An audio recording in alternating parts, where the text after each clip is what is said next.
we do know 10,000 landscapers, and 1,000 of them we see every week. And we've been students of Mower Shops for the last 10, 11 years.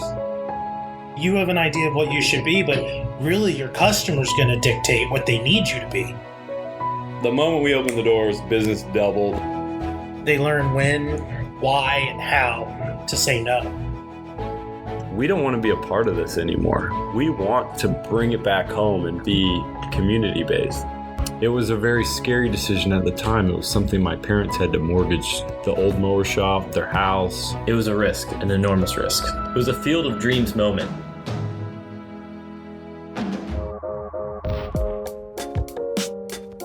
Hey everybody, welcome to Main Street Mowers Podcast. I'm Chip Hawthorne, and I'm here with my brother Stu Hawthorne. And we also have our best buddy Drew sitting in with us. He's also an expert in the industry. Pleasure to join you guys. Glad you're here. And we're going to be talking about Main Street Mowers' origin story, how we went from a 1,200 square foot shop with virtually no employees, just my parents, to over 35 employees in a 28,000 square foot building on a 6-acre lot. I often say to people that we were raised in a mower shop, which is pretty much true. Exactly true. I had a desk and did all my homework in a mower shop. My whole life. Really what we want to do is start by just kind of telling our origin story, and what we hope to do is talk to a lot of landscapers and get their origin story as well. And we're no expert in the landscape world, but we do know 10,000 landscapers, and 1,000 of them we see every week. And we've watched many come and many go, and we've learned a lot over, many years. And for me, it's been 12 years after college. For me, it's been 6 years after college. But we've been around landscapers and known landscapers for 25 plus years. And our father owned a landscape company for a long time. And our mother actually owned her own little company while our parents were married. Wasn't that the Deadheads or something like that? No, it was. I was like, oh. Was it? I was young. I don't remember the name. But it was a flower and like a gardening type. Yeah. So they kind of worked together on that. Yep. So we've been surrounded by it for years. And basically, our family were citrus growers. We're here in Orlando, Florida. Our grandfather, going way back 3 generations ago, was a poor farmer. He went to World War II at 17, came back, went to the University of Florida on the GI Bill, got a degree in science of agriculture, came back home, started planting orange groves. Yeah, citrus was booming at the time, and that was good. Citrus was the chief industry of Orlando until 1992. Wow. And some perspective is that Disney came to town in 1971, and tourism is now the number one industry. But his way into the industry, because the people who were planting orange groves had a lot of money, was that he would build a caretaking business, and in return he would get a piece of the fruit of the harvest, and he would own also a piece of the land, but he would take care of the property. Yeah, if you had property, he would come, plant trees on it, maintain them, grow them, mow them, fertilize them, and then hire people to come pick them, and you'd pay him for all that time. So he had the spray machines, he had the hedge machines, and he would do your property for you. If you were a wealthy guy, owned some property, wanted to plant an orange grove, you call him and he'd plant it. So he was a landscaper and a maintenance for orange groves. And he managed 7,000 acres in Central Florida at one point. And at one point in the 80s, the company had 60 employees. It was called Hawthorne Grove Service. That's our last name. And our dad was planning to take over the business. He went to Florida Southern College and got a degree in citrus, which does exist. Amazing. In Florida, that is a degree. So in the 80s, there were a lot of freezes that really hurt the citrus industry. There was one in 83, 85, and 88. And by 88, because of Disney World, real estate values had gone up so much, a lot of citrus growers were tired of replanting because their replant had just been wiped out by another freeze. So a lot of them decided to throw in the towel, sell their land, and retire. And for my grandfather's business, that was the end of the line because all of his customers were cashing out. Cashing out, exactly. Yeah. So here's my dad at 30, And he's got to look for a job. He thought he was Set. next in line to take care of this pretty large 60-employee citrus caretaking 30 business. tractors, big business. Yeah. Yeah. So he started his own landscape company.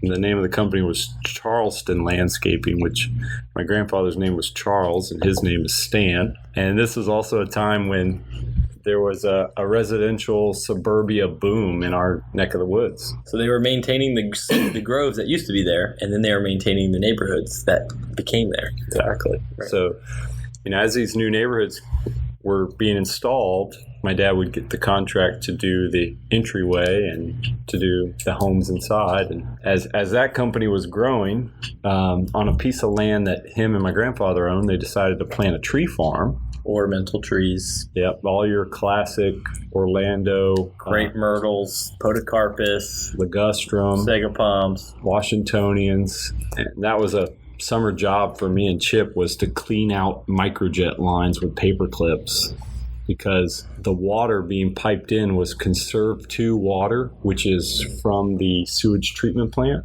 They say it's clean enough to drink, but the Microjet nozzles get clogged up by brown debris. But I always say, don't drink the purple pipe. That's the key. If you're out and you're thirsty, stay away from the purple pipe. Yeah. So he had the landscape company, had the tree farm supplying the plants that he was installing. A little mower shop in downtown Windermere came up for sale. And Windermere, for those of you who don't know, is a ritzy little small town.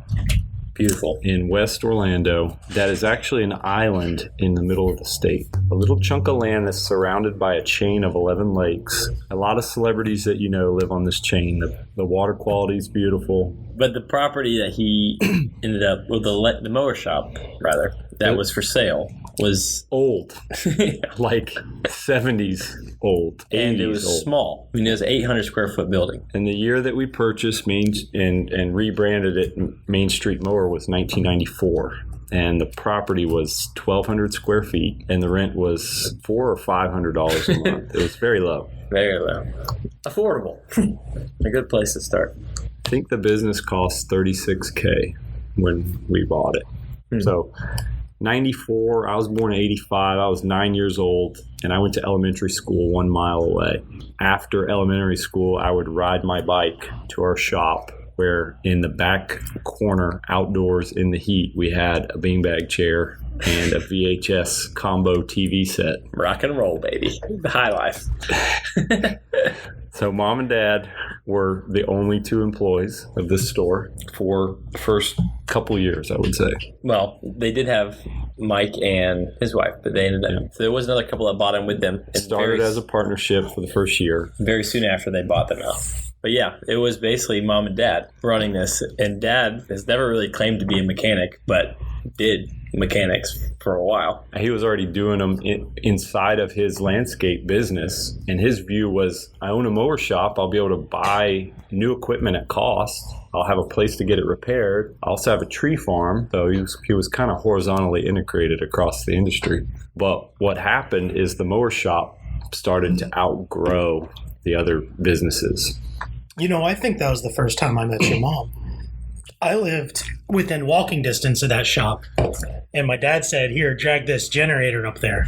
And I don't know what year that was. It wasn't, in the 90s, but it was the early, well, it might have been late 90s. That would have been a long trek with a generator. I mean, almost abusive. On a sandy road, though. Windermere is all dirt roads. Yeah.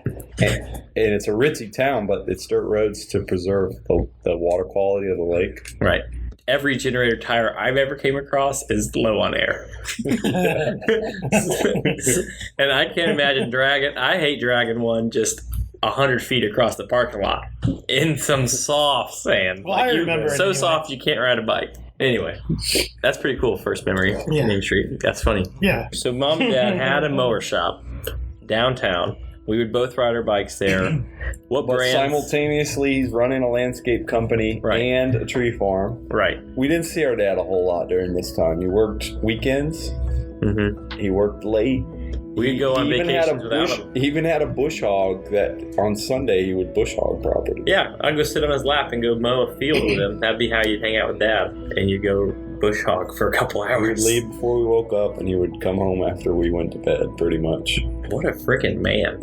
That's pretty cool. But our mom was also a super hard grinder. I mean, she was there every day, knew every part, knew exactly where everything was, would come home Yeah. dirty, greasy for Yeah. 20 years. I mean, not that we're going to get into it, but my mom grew up a hardworking lady with hardworking parents. And so she came from southern Georgia. Parents had nothing, worked hard for everything. I mean, literally. For her to think of like making her own way into becoming, you know, a business owner, it just was fitting. And it's impressive. She's an impressive woman. And it's hard for any woman I've ever met to live up to that level of hard work and just determination. She is the American dream incarnate. But the landscape, the mower shop kept growing. We had a mechanic. He was the roughest, groudiest, grodiest man I've ever met. Kind of like my part-time babysitter. His name was G-Wagon. Gerald. He's probably listening to this laughing. Interesting man to be raised by. Totally. Or I would just basically sit there and annoy him for 6 hours a day. We had a tiny little bathroom in the back of our store. Worst bathroom ever. A big stack of Playboy magazines. Yeah. That's about it. And a jug of Gojo for your hands. And since like 5, I was like, my parents were just so busy. Like, they are amazing parents, but they were busy. And it was like, Chip, just go back and do whatever. Go hang with Gerald. Go hang with the mechanic. I'll be sharpening stuff, making spears, and that was the dream life. Yeah. So our little building in Windermere was, you know, we were starting to get busier to the point that we were too big for Windermere, and we were hauling in all these landscapers that were maintaining all these nice properties all around us. And there was no parking for their truck and trailer, and we just had outgrown the building, but we also kind of got the sense that we were going to get kicked out of this building that we were renting. So we started to find a building that we could buy, and we actually found the perfect thing, and it was 3 miles down the road. It was down on the same street we started on. So, you know, the business was called Main Street Mower because it was on Main Street, Windermere, and we moved 3 miles down the same road, so we feel like, hey, we can keep the same name. The building now is a 4,000 square foot building. It's on a half acre. It's a metal building, and inside of the building is a whole nother building. A house with a roof, even. Shingles. Shingles. Inside of this metal building. So one summer job was for me and Chip to demolish the house, which Within the building. Within the building. to hollow out this metal building so we could build our business inside of it. It was a European auto repair shop. Mm-hmm. And so that's what we bought. And it was just a metal building with a little building inside. It was like an office. There was weird multi-level floors. We had to demolish this thing inside. My dad had a Bobcat at the time, like an articulating Bobcat. He let us drive in there and ram into this house. Sledgehammer through glass and knock down walls. I've never stepped on more nails in my life. Stu had multiple nails go through the top of his foot. So all the way through, out the shoe, out the top.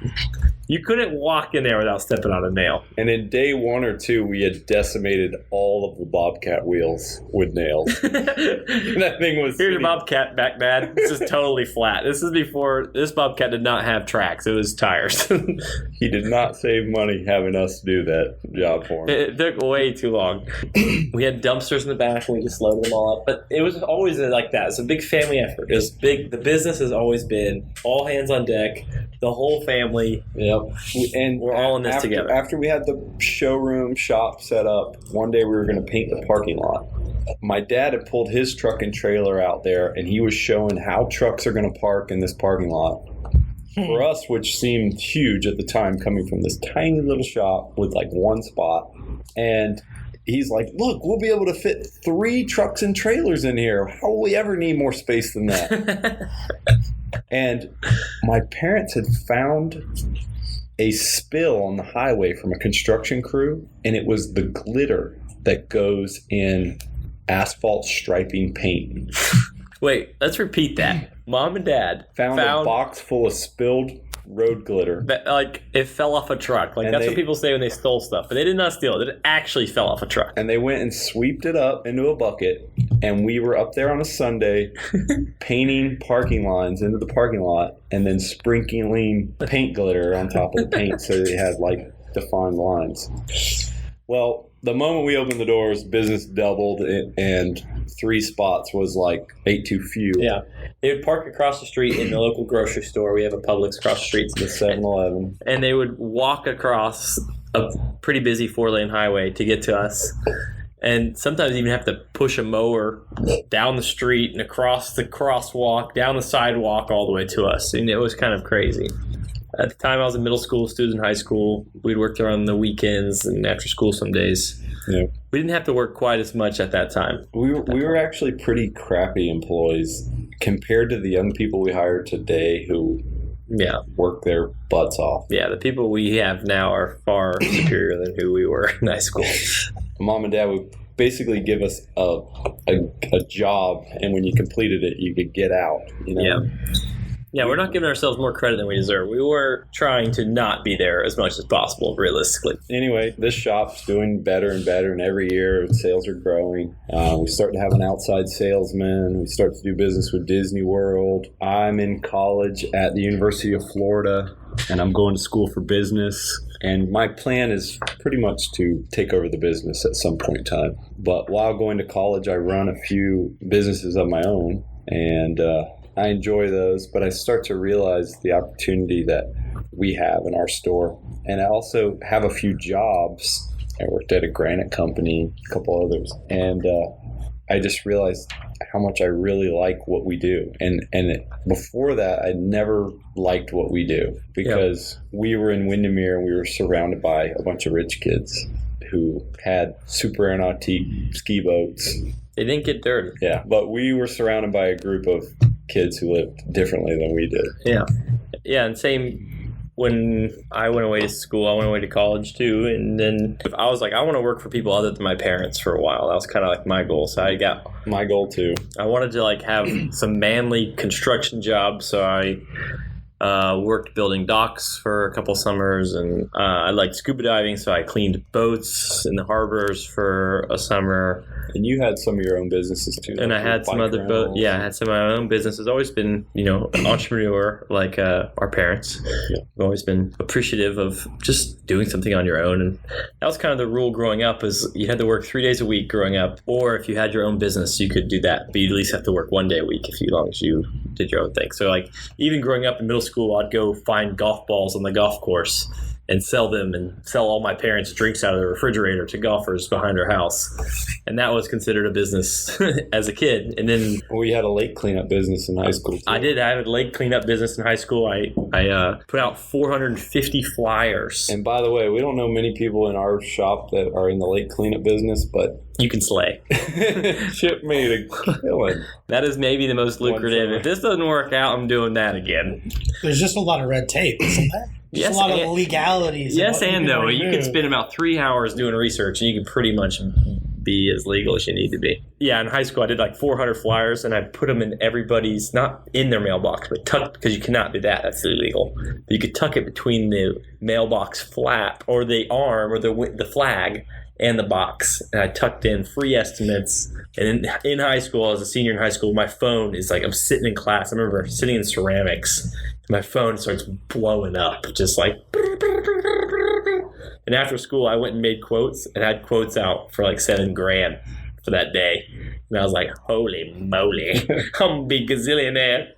I was hiring my like totally terrible, non-hardworking friends. Worthless. Yeah, friends. Worthless. It was like arms dangling, hands in pockets. And paying them $20. I was paying them $25 an hour. Just like, yeah. We'll 2005 probably. Yeah, I was taking my bed sheets off my bed to fill with lake weeds to carry him through this small gate because he couldn't fit even like a wheelbarrow. And my dad had a dump truck for our cardboard, and I was borrowing the dump truck. It was crazy. Anyway, I say all that just to say, worked for a lot of people in college too. I had always been interested in my own businesses, but then just realized like, man, like I worked for a bunch of people, and none of them are as good of an employer as my parents. Yeah. Like, they're all great and interesting people. I learned tons of crazy interesting things, but my parents were the best employers I've ever met.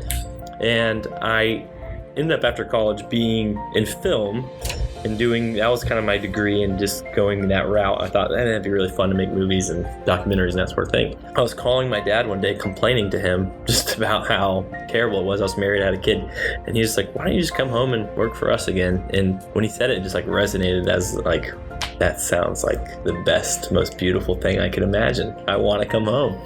I'm coming home. I'm coming home, Daddy. I'm coming home now. And they just had moved the third time to our current location. So this was 2014, and we were moving into a new location. But just to back up, 4.5, 5 years. When I graduated school, it was 2009, and the job market was hideous. I ran into Drew, my old high school buddy, and he was a web developer. My dad had said, hey, the next big opportunity is to sell lawnmowers online. So me and Drew started getting together in the evening, drinking a beer, and Drew started building us a website to ship mowers. Because at the time, you could ship a mower, a zero-turn mower, in a cardboard and wood box, and the selling point was no sales tax. And a lot of companies were competing and saying free freight as well. So you could buy a mower from states away for less money than you could buy it from your local dealer. Yeah, the cost to ship was a little bit less money than what the sales tax would have been. Yeah. Wow. And we have low sales tax here, so in other states where it's higher. These mowers we sell, built in the Midwest, they ship down here, we ship them right back. We had several sales from Minnesota, Wisconsin, and Even Alaska, we had one. even Alaska. That could not have been lucrative on the Alaska. So from We win some, we lose some. So Dad. from when we got together and started drinking beer and building a website to the first sale, how long was it? Do you remember? It wasn't a whole lot of time. It was like 2 weeks, I think. It wasn't more than a month and a half. And then when it started, it was like 5 mowers a day. We probably found success almost a little too quick. Drew was working from a coffee shop, just clicking away, building websites and putting up ads and processing orders. And I was in the shop selling parts, selling steel, making work orders, checking out work orders because we had sales and services in the same place, but then also moving these cardboard boxes to the curb and putting shipping labels on them and loading them into a truck all day long. With the same Bobcat. The same Bobcat we popped all the tires on. A sketchy, no dampeners, dangerous Bobcat. And our shop was sitting on California curbs, so as you rode out into the highway, Technically, the semi was parked with its blinkers on. It wasn't pretty, but at the time we were one of 3 top websites shipping mowers. At the time you had Mowers Direct, and you had Wise Sales, and you had Main Street Mower. And Speedway Sales was in there too.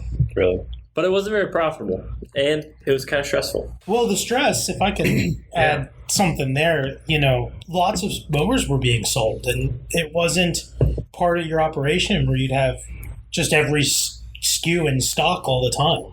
Yeah. So there was the local supplier, and there was the ability to stock that many mowers and always have what you needed, and the lag time and what was in stock and what wasn't in stock and when is it going to be here. And the phone calls. The phone calls they took were, I was in the coffee shop with my headphones on, and they were customer service, and they were getting blasted. It was, I got my mower, now what?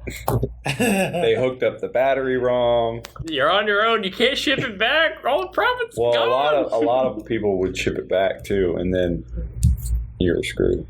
Wow. Now, all of a sudden, a semi would pull up, you open the door, and it's that mower you shipped 8 days ago. Oh my gosh. In a tore up box that you barely made money on, shipped back to you. So yeah, another thing that we were doing at the time was that we were shooting YouTube videos on a iPhone 3G. Come on. How to put a chain on your chainsaw. Which has over 100,000 views. It's getting close to 200. You're wearing Crocs in the video, which are a fantastic shoes, by the way. Yeah, But exactly. we were making moves. That's the deal. Main Street Mower was growing. It was moving forward. It was trying to get involved with all the new technological advances. Dad saw that, and he gave us a lot of authority, gave you a lot of authority, and just freedom. He let us lose a lot of money playing. And yeah, he still does. He has a saying. We have a long leash. You can't go if your foot's on the brake. Yeah. So we got to remember that better. Not doing it justice. You can't steal third with your foot on second is where it comes from. No. Well, maybe he screwed it up. So actually, we're talking about a few Genesis moments here, because one of them was this iPhone 3G video of how to put a chain on your chainsaw was really just in response to a lady who had bought a chainsaw from us that day, and she wanted to know, she'd taken the chain off, she didn't know how to put it back on. So after hours, we shot this video and sent it to her, and we uploaded it to YouTube and sent her a link, because that lady's mind was blown. Because phones couldn't send a video of that size at the time. So what year was this about? 2005, 6? No. It had to be 10. 2010. It was that late. Yeah. Okay. So you weren't even trying to make a YouTube video. It was an accidental video. You're like, I guess we got this video. We'll throw it on the old tuber. Yeah. We check in on the video like a year later, and it's destroying it. You're like, I mean, to give some fish reference, in a barrel. All right, so to give some reference here, YouTube was launched in 2005. Yeah, that's a good So example. this is 5 years after that. And then, let's see, you're on an iPhone 3, iPhone first year. And 2007. So we're only 3 years into the iPhone. yeah. I mean, got there pretty quick. Yeah. So, one of the things we realized is, hey, maybe there's something to YouTube, and we could produce some videos and maybe stir it up a little bit. But the other thing that we realized is that we hated shipping mowers. Nothing sucked more than shipping mowers. We hated that other companies were shipping mowers into our community, because we want to be part of our community. We want you to buy your mower from us, and then we want to support your mower here. And we had regular customers that bought online for $100 in savings, which is crazy because we deliver for free. We have better financing. We're the ones that are going to help you with your warranty and bend and twist a little bit to help you any way we can to make you happy. Exactly. And those online people, they don't care. They're just in it for the... And owning a mower could be a 15-year thing, saving $100 over something. It's like buying a dog. 15 years. That's $100. So we decided we don't want to be a part of this anymore. We want to bring it back home and be community based. And it kind of changed our whole mission in business to service our community in a different way. So in the early years, early 90s, we had seen Snapper, we had seen Skag, Bunton, Bobcat, Mariama, Steel, Tanaka, Echo. We were kind of a multi-brand dealer. Every salesman that came in, we'd say, oh, sure, we'll take a couple, we'll try them. Sign us up. And it kind of, in that early phases, that was not a bad strategy. Mm-hmm. Don't know what would have happened if we went with our current strategy then, but that was working for us. By the time we got to building 2, we were Steel, Echo, Toro, Gravely. Pretty solidly, those 4 brands were our core. There were a couple years where we tried Great Dane and Everride, which all ended up getting consumed by Gravely at some point. And in hindsight, were just terrible decisions to take on any fringe brands. Yeah, really the salesman just triggered our dad in some way, in a good way. Just like, ooh, I like that. Mm-hmm. But at the same time, it seemed like a really hot and upcoming brand that seemed viable. But yeah, Gravely, Toro, Steel, Echo were the main 4. So we moved into our new building where we're broadcasting from right now in 2014. And this building is on Highway 50. We're on the west side of Orlando, and we're in a really booming area. And we're on a pretty major intersection, and we have 6.5 acres. And our building is an ex-car dealership. It's 26,000 square feet. We have the largest repair shop in the state of Florida. We have a very nice showroom nowadays. And how we came to this is we were in our tiny little shop. We were doing incredible dollars for a little 4,000 square foot mower shop. And we were having a lot of demand to build another shop about 15 miles west of us. And so we were going out to dinner to kind of look at property out west, and we passed by this building that looked like a jail. I mean, it was surrounded by a rusty barbed wire fence, and it had a for sale sign. It was a big building, and so we quickly wrote down the number, and we called the number that night at like 7 o'clock at night. And the owner said, yeah, I'll meet you guys tomorrow at 10 o'clock. And we toured the building, and we just started dreaming. We said, hey, instead of 2 stores, let's build one mega store. And a month later, we had bought it. Ended up being a great decision. The best decision ever. I mean, Main Street Mower.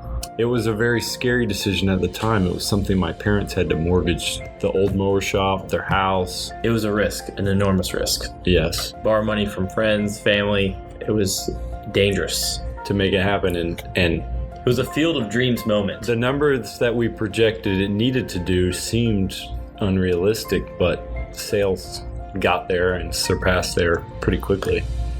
So this store in Winter Garden on Highway 50 grew, and it just every year grew exponentially, and just almost just like crazy field of dreams. I mean, landscapers came from everywhere. I mean, we didn't even think there were so many landscapers here, and they came. I think a really big idea that made this store what it is was fastest repair shop on the planet. We designed the store from get-go to be as fast as repair as you could be. When you think about the automobile industry, I always hated that it was just accepted common practice that you dropped your mower off and you get it back 3 weeks later, no matter the time of year or anything. That's just how the mower world went. And in the car world, you dropped your car off at 9 o'clock, you expect it back by noon on even a pretty major repair.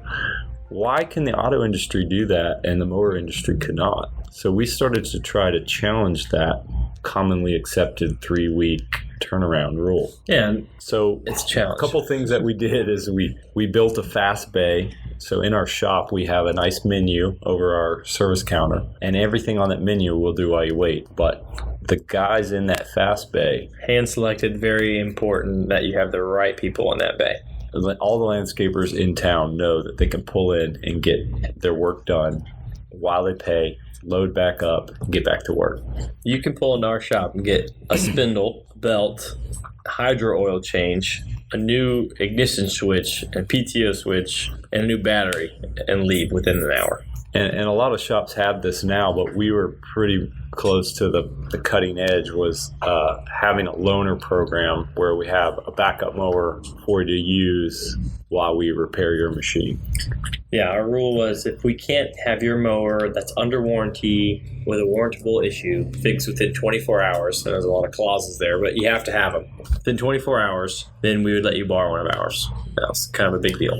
And today our loaner fleet is about 15 mowers strong, which is much more than any of our competitors. And we do a much better job of making sure you're not down, which is our most important.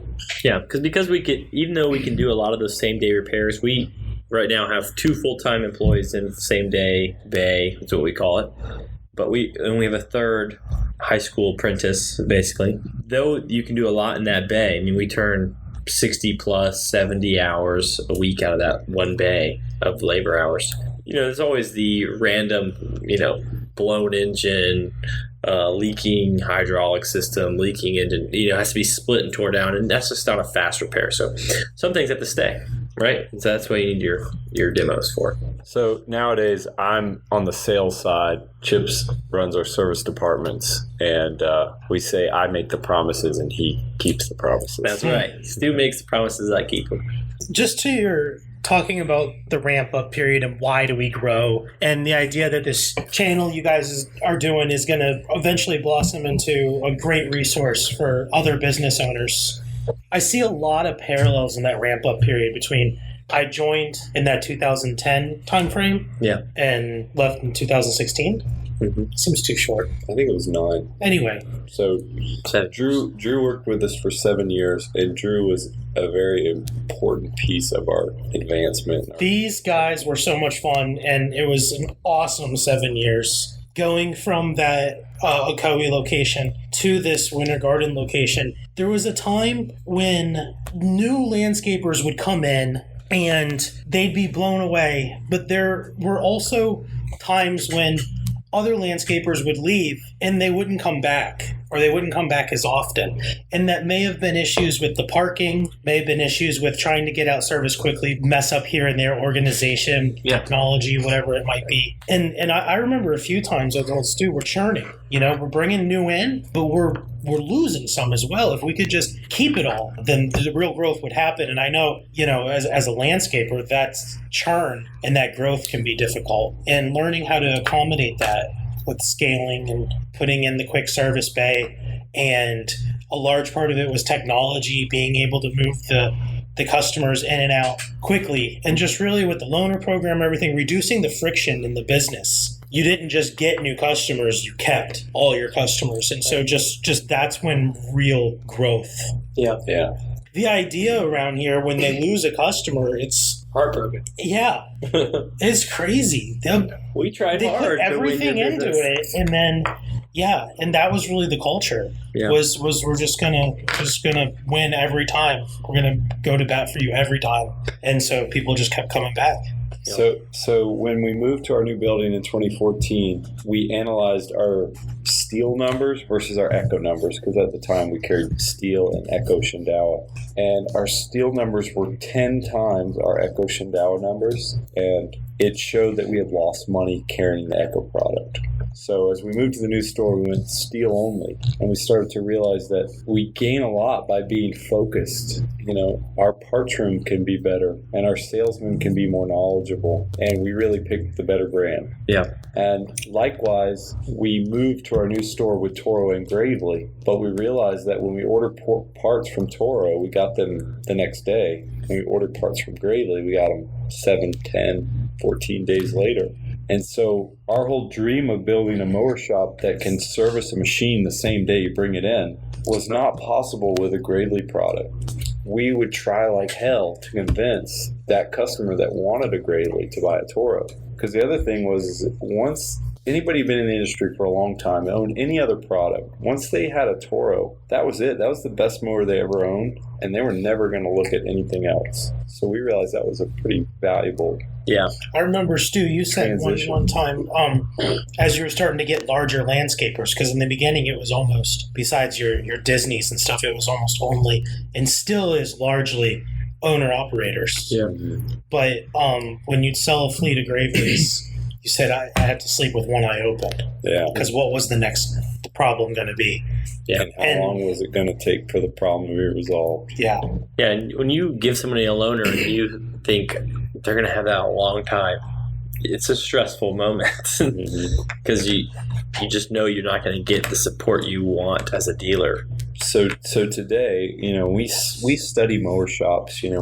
Every state we go to, every time we drive past one, we want to go in there. We've been to a lot of mower shops. We know a lot of people who own mower shops. We've been students of mower shops for the last 10, 11 years. We don't know a mower shop as big as ours with as few brands as we currently carry. So today we no longer carry Gravely. We're only a Toro dealer. And so really we're just Toro, steel, and we're a trailer dealer. We carry big techs as well. But we like to say we're very narrow, but very deep.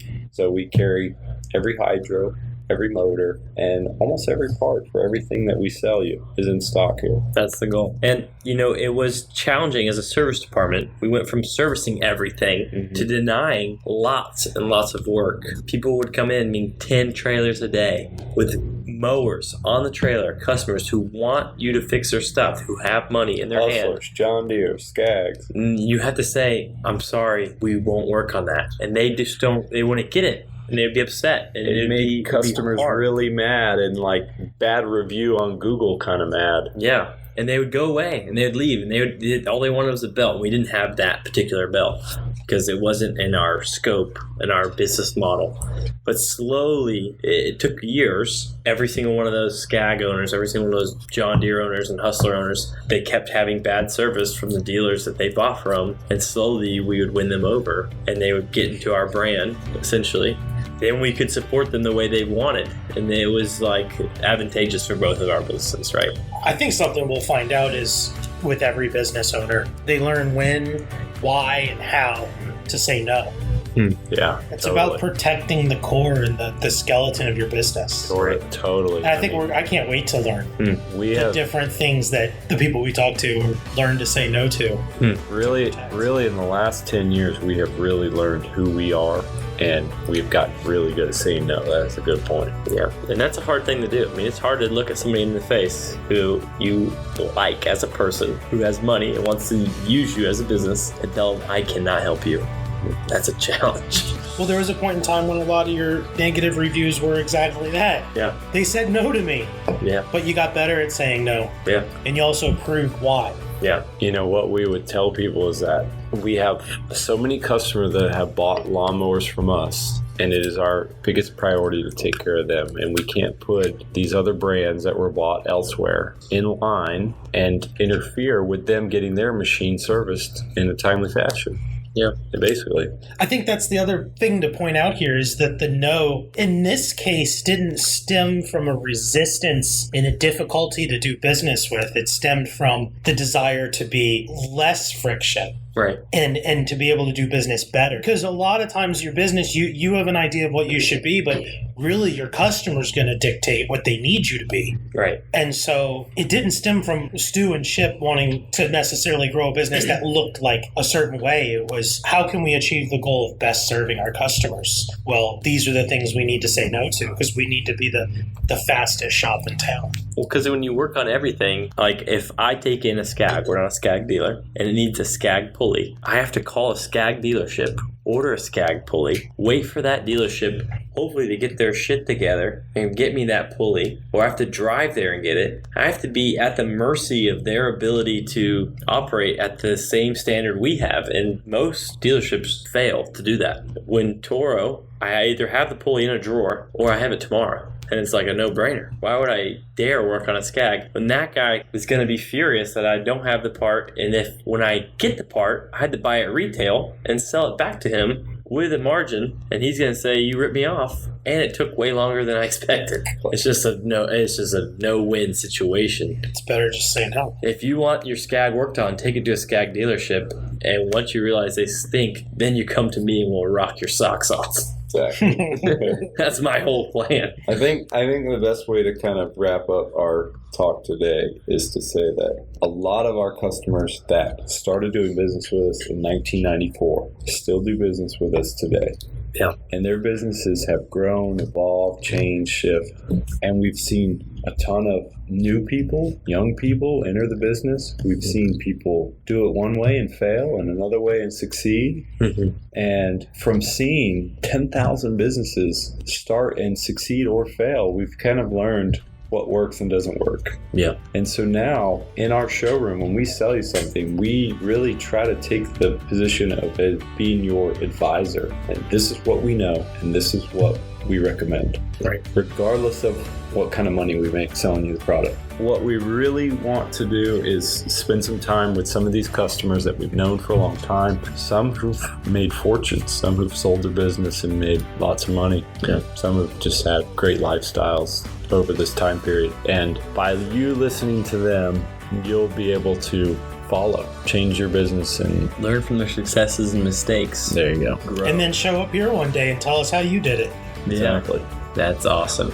We are deeply excited and grateful that you would listen to our podcast and take the time just to learn about our history, and I hope that we can benefit your business in the long run.